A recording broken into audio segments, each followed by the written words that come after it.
क्या कहना चाहेंगे? ईवीएम के ऊपर क्वेश्चन उठा रहे हैं सर। पहली बात मैं शर्मा जी से कहना चाहता हूँ, शर्मा जी ये कांग्रेस की सरकार नहीं है, जहाँ ये कांग्रेस की सरकार नहीं है, भाजपा की सरकार है। यहाँ पे एजेंसियां को तोता के पिंजरे में रखा नहीं जाता। आप जैसी बातें करें साहब, अगर तो पिंजरे में होता तो इतने भ्रष्टाचारियों को जेल में डालने का काम नहीं करते। जितने पैसे 4 से 14 तक आपने कितने पैसे पकड़ने का काम किया और 14 से 24 तक कितने पैसे मिले, आंकड़े में तो आप माहिर हैं, जरा बता दीजिए कितने पैसे पकड़ने का काम किया। और सुनो, हरियाणा में भाई साहब आप आम आदमी पार्टी को लेकर लॉलीपॉप फेंकने का काम करते हैं। भाई साहब एक ही छंद कहना चाहता हूँ, बड़े शायर ने कहा है, कांग्रेस और आपके लिए कहना चाहता हूँ, थूका चाटा चाटा थूका गधा बनाया बाप, थूका चाटा चाटा थूका गधा बनाया बाप, और नाम तो हमने लिया नहीं फिर कैसे समझे आप नहीं वो वाले आप आम आदमी पार्टी। आप तो सज्जन हो, खुद ही कह रहे हैं कि बी टीम है भाजपा की। सर बीट एक बार बताइए, गठबंधन करो आप, सुबह शाम दिन दोपहर इलू इलू, सुबह शाम दिन दोपहर इलू इलू बोलो आप, और को कि भाजपा के संपर्क में। अरे शर्मा जी कुछ तो तुकबंदी कीजिए साहब, कुछ तो कैसे आप साबित कीजिए ना। गठबंधन हरियाणा छोड़ते नहीं, पहले तो बात ही वो इनका तो जवाब दीजिए, कैसे बी टीम हुई? भ्रष्टाचारियों पे शुरुआत टीम कैसे हुई बताइए। इन्होंने 2 बात करी। सबसे पहले भ्रष्टाचारियों की इन्होंने बात करी कि सारे भ्रष्टाचारियों को उठा के जेल में डाला।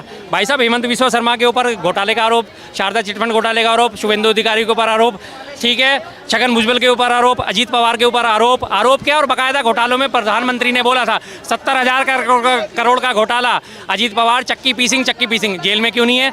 छगन भुजबल जेल में क्यों नहीं है? नारायण राणे जेल में क्यों नहीं है? नीलेश राणे जेल में क्यों नहीं है? हैं? क्यों जेल में नहीं है? आपने कहा कि जेल में डाला किनको जेल में? जो उनके फेवर में नहीं आए उनको उठा के जेल में डाला। हेमंत सोरेन ने झुकने से इनकार करा, वो जेल में गए।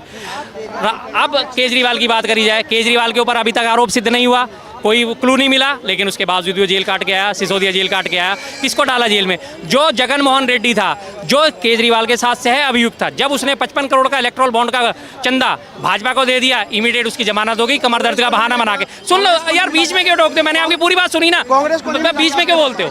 अगर सुनने की हिम्मत नहीं है तो मेरे पास मत आया करो, पूरी बात आपकी ध्यान से सुनी, ठीक है जी। अब दूसरी बात इन्होंने बात करी कि आम आदमी के साथ गठबंधन क्यों करा। आम आदमी पार्टी के साथ गठबंधन या किसी भी इंडिया गठबंधन का जो था आकार, ये तय हुआ था कि हम लोकसभा के लिए गठबंधन करेंगे, राज्यवार गठबंधन नहीं करेंगे। अब सीधी सी बात रही केजरीवाल की मैं खुल के आलोचना करूंगा। गद्दार निकले, दगाबाज निकले, धोखेबाज निकले, दोगले निकले। जब राहुल गांधी जी वहाँ रैली पहुंची, पूरे का पूरा विपक्ष इनके लिए एकजुट हुआ था रामलीला मैदान पे, सारे विपक्षी दलों ने 28 दलों ने मिलकर इनके लिए रैली करी थी कि केजरीवाल को बाहर लेके आओ। सोनिया गांधी ने सुनीता केजरीवाल के साथ मिलकर उन्हें सांत्वना दी कि आप चिंता ना करो, हम आपके साथ हैं। उसके बावजूद भी ये सब हरकतें करने के बाद केजरीवाल को क्या जरूरत थी वहाँ पे, जब उसे पता था कि उसकी कोई औकात नहीं है, वहाँ पे इसका एक कैंडिडेट नहीं जीत पाएगा, तो वहाँ क्यों खड़े करे उसने अपने उम्मीदवार? क्यों खड़े करे? जब उसे पता था कि ये फुल सीट है और फुल सीट में कांग्रेस का आना जरूरी था, तो अपने उम्मीदवार क्यों खड़े? 90 सीटों पर उम्मीदवार खड़े करके 87 सीटों पर हमारी जमानत नहीं बचा पाए उम्मीदवार। 87 सीटों पर 3 जगह सिर्फ जमानत बची, क्या फायदा था भाई? आपने तो बीजेपी को फायदा पहुंचाया, बदले में क्या आपको मिला? आपको बेल मिली और बीजेपी को सत्ता मिल गई। सर बेल मिल गई, आपने वहाँ पर चुनाव क्यों लड़ा आपने? देखिए बेल मिलना, एक बार बताइए, यही शर्मा जी थे रोज कहते थे बेल नहीं मिली, और बेल मिल गए तो कहते बेल नहीं मिलेगी। अभी मैंने, अरे शर्मा जी बीच में मत बोल, इलू इलू तो आप बोलते हैं, गठबंधन की बात आप करते हैं। एक हरियाणा में 90 सीट के विधानसभा में राहुल गांधी जी की हिम्मत नहीं हुई कि वो अकेले अपने दम पर चुनाव लड़े। उन्होंने पहली बात राहुल गांधी जी ने अपनी तरफ से की, हमें आम आदमी पार्टी से गठबंधन करना चाहिए, मतलब खुला लव लेटर भेजने का काम राहुल गांधी जी ने अरविंद केजरीवाल को भेजा। अब ये शर्मा जी कहते हैं कि अरविंद केजरीवाल ने इलू इलू भाजपा को बोला, और कहां से बोला, कब बोला, आपके कान में बोला या आपको लेटर दिया, ये बता दीजिए।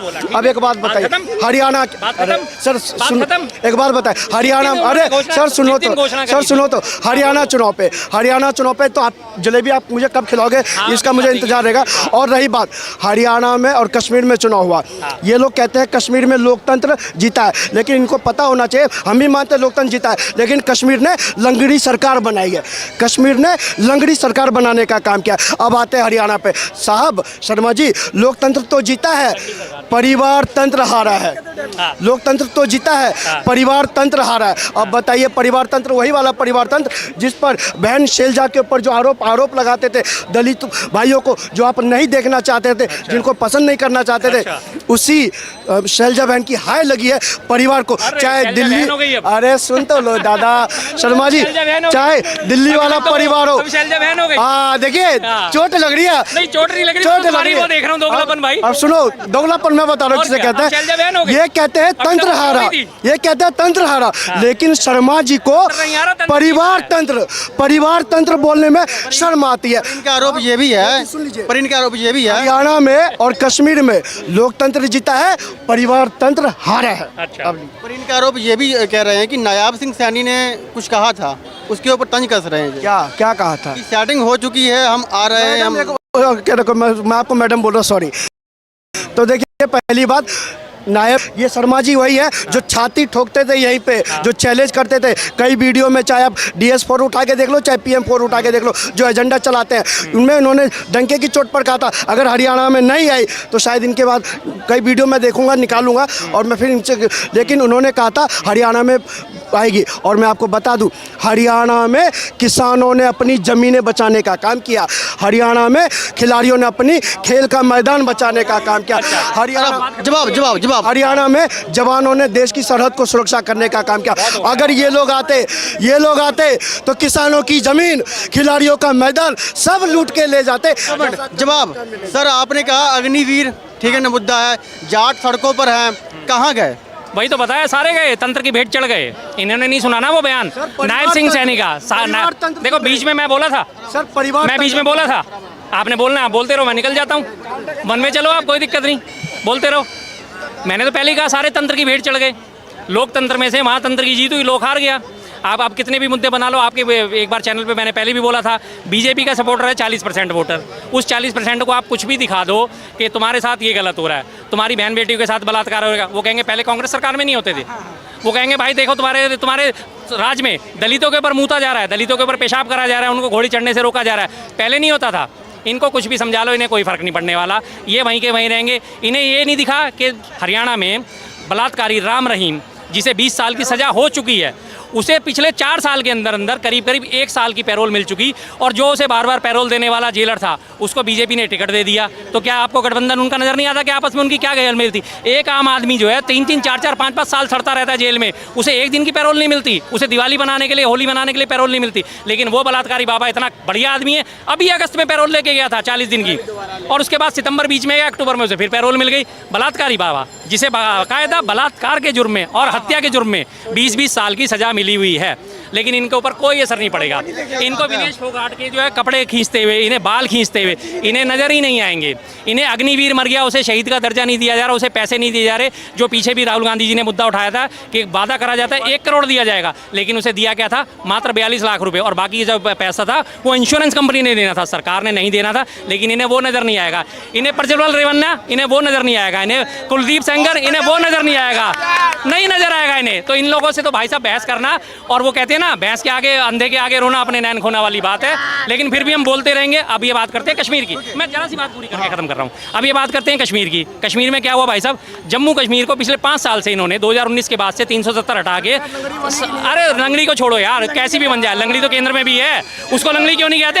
N1 N2 की बैसाखी लेके चल रही है, लंगड़ी क्यों नहीं कहते? 90 विधानसभा सीटों पर शर्मा जी 90 विधानसभा सीटों पर लंगड़ी सरकार बनाते हो, वो लंगड़ी नहीं डाल सकती, लेकिन इनको केंद्र की जो सरकार है वो लंगड़ी नजर आती है। अच्छा चलो ठीक है, आपकी बात ऊंची रखता हूँ। आपने कहा 90 विधानसभा की लंगड़ी की बात करते, पहले तो केंद्र में लंगड़ी सरकार, बिहार में कितने पैरों पे चल रही है भाई साहब? नहीं, एक मिनट, बिहार में कितने पैरों पे चल रही है? महाराष्ट्र में कितने पैरों पे चल रही है?